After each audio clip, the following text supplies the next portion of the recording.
বগুড়া শহরের অন্যতম মাদকের স্পট হিসেবে পরিচিত চকসূত্রাপুর হরিজন কলোনিতে চালানো হলো সেনাবাহিনীর বিশেষ মাদক বিরোধী ব্লক রেড অভিযান।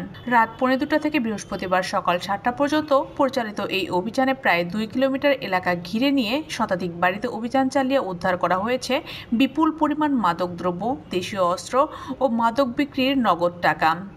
অভিযানে একজন মহিলা মাদক ব্যবসায়ী সহ 10 জনকে আটক করা হয়।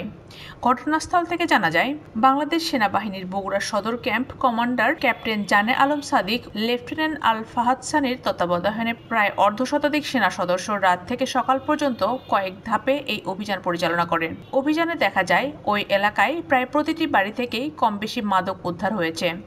সেনাবাহিনীর উপস্থিতি টের পেয়ে বড় ব্যবসায়ীরা তাদের নিজ নিজ বাড়িতে তালা দিয়ে সটকে পড়লেও সেনা সদস্যরা তালা ভেঙেই উদ্ধার করেন মাদকদ্রব্য।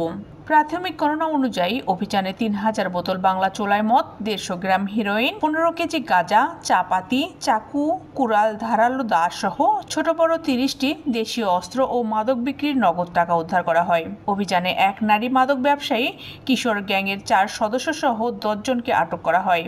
পরে উদ্ধার হওয়া মাদকদ্রব্য ও আটককৃতদের বগুড়া সদর থানায় পুলিশের কাছে হস্তান্তর করেন সেনাবাহিনীর আভিযানিক দল।